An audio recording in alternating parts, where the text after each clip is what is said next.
Shalom Alehim, berjumpa lagi dengan saya pada perenungan hari ini tanggal 29 September 2023. Pesta Santo Mikael, Gabriel, Rafael, Malaikat Agung. Saudaraku, di pagi yang cerah ini marilah kita mau awali dengan mengucap syukur di dalam doa kepada Tuhan Allah kita yang selalu memberkati kita, dan berilah senyuman dan sapaan kepada sesama kita. Kita awali perenungan pagi hari ini dengan tanda kemenangan kita dalam nama Bapa dan Putra dan Roh Kudus. Amin. Belajar dari Nathanael. Bacaan liturgi hari ini diambil dari kitab Daniel 7 ayat 9 sampai dengan 10, dilanjutkan ayat 13 sampai dengan 14, dan Injil Yohanes 1 ayat 47 sampai dengan 51. Saudaraku, hari ini saudara, Gereja Katolik merayakan pesta Santo Mikael, Gabriel, Rafael, Malaikat Agung. Ketiga malaikat agung ini adalah utusan Tuhan yang memiliki peran yang berbeda-beda dalam melayani manusia. Santo Mikael, namanya memiliki arti siapakah yang seperti Tuhan. Nama malaikat agung Mikael ini muncul dalam kitab Daniel dan kitab Wahyu. Di dalam kitab Daniel 12 ayat 7 sampai dengan 9, Mikael dikenal sebagai seorang yang membantu bangsa Israel dalam melawan para musuhnya. Sedangkan di dalam kitab Wahyu, Mikael memimpin pasukan para malaikat untuk mengalahkan kekuatan iblis di bawah pimpinan Lucifer. Santo Mikael ini saudaraku digambarkan sebagai seorang komandan yang memegang tombak di tangan kanannya untuk menyerang iblis, dan di tangan kirinya sebuah cabang palem hijau yang melambangkan kemenangan atas kejahatan. Bersama Mikael, kita semua diajak berperang melawan kegelapan dosa. Arti nama Santo Gabriel adalah kekuatan Allah atau Tuhan kemenanganku. Malaikat Gabriel pernah datang kepada Daniel untuk mengatakan tentang kehadiran seorang Mesias di masa depan, yaitu Daniel 9. Malaikat Gabriel bertugas untuk mengantarkan pesan Tuhan Allah. Kepada Maria dipesan bahwa dia akan mengandung dari Roh Kudus. Sedangkan kepada Zakaria dan Elizabeth mengabarkan bahwa akan mempunyai anak di usia lanjut dan dinamai Yohanes. Santo Gabriel adalah pembawa misteri Tuhan saudara, terutama inkarnasi Tuhan dan semua misteri lain yang terkait dengannya.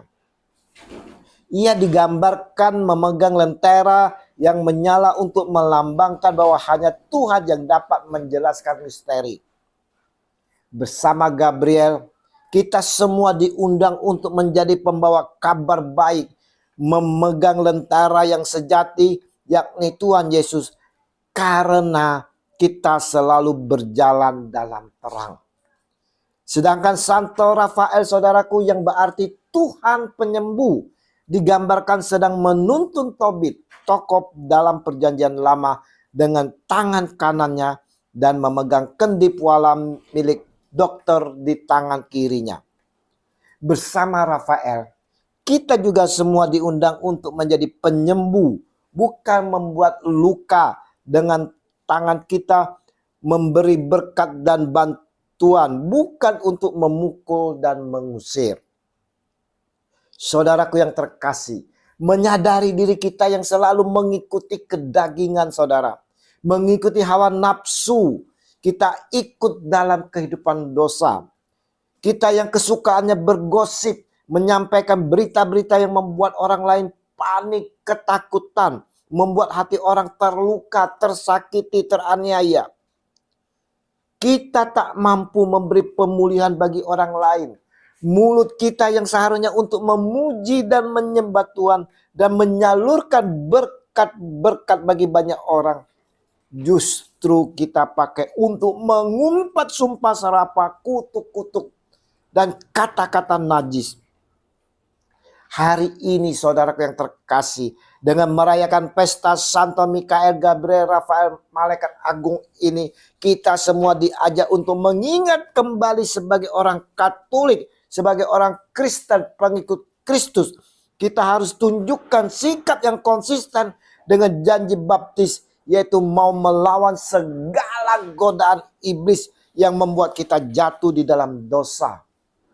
Bersama Santo Mikael, kita harus selalu berdiri tegap saudara untuk melawan dengan selalu memakai baju zazira dan perlengkapan senjata Allah yang telah dipersiapkan bagi kita. Dan bersedia menjadi duta-duta kerajaan sorga dengan selalu mewartakan kebenaran serta menyinari sinar terang Kristus kepada setiap orang yang mau mengulurkan tangan kita dengan penuh belas kasih untuk menghibur, memulihkan, dan menyembuhkan mereka yang terluka. Dari Injil hari ini saudara, kita mau belajar dari Filipus bagaimana dia mau mewartakan tentang Yesus kepada Natanael. Kata Filipus kepadanya, "Mari dan lihatlah." Yohanes 1 ayat 47. Kita diminta sebagai Filipus untuk dapat mengabarkan saudara, menyampaikan kepada setiap orang siapa Yesus itu, agar mereka dapat melihat dan merasakan siapa Yesus itu. Filipus menjadi sarana bagi orang lain untuk sampai kepada terang sejati. Demikian juga kita semua seharusnya dapat menjadi sarana bagi orang lain untuk mengenal terang itu.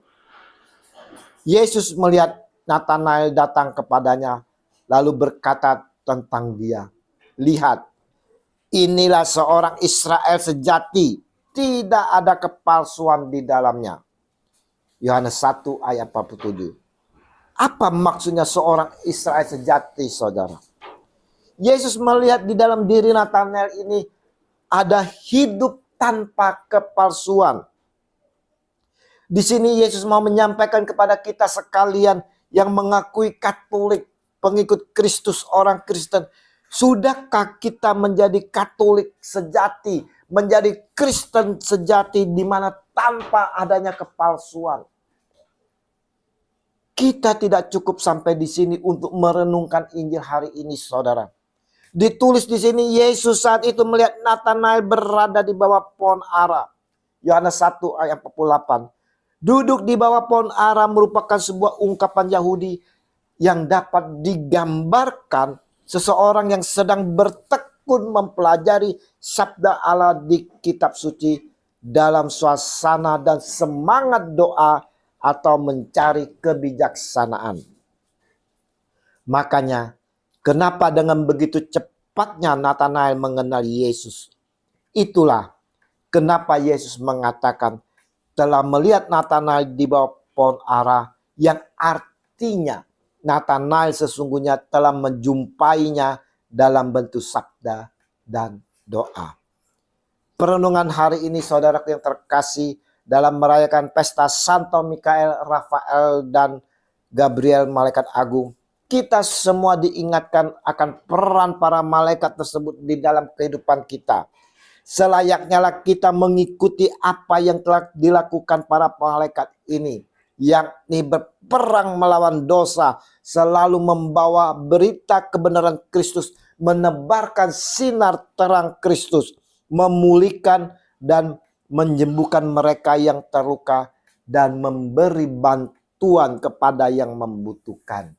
Mari saudara-saudaraku yang terkasih di dalam kasih Kristus, kita mau seperti Natanael yang selalu mencari kebijaksanaan dan menekuni dan mempelajari sabda Allah di kitab suci dalam suasana dan semangat doa, agar kita pun dapat dengan cepat mengenal Yesus Tuhan. Ya Bapa dalam surga, kami mau seperti Natanael yang selalu mencari kebijaksanaan dan mempelajari sabdamu. Bimbing kami ya Tuhan, bimbing kami senantiasa di dalam urapan Roh Kudus, agar kami dimampukan. Amin. Dalam nama Bapa dan Putra dan Roh Kudus. Amin. Shalom.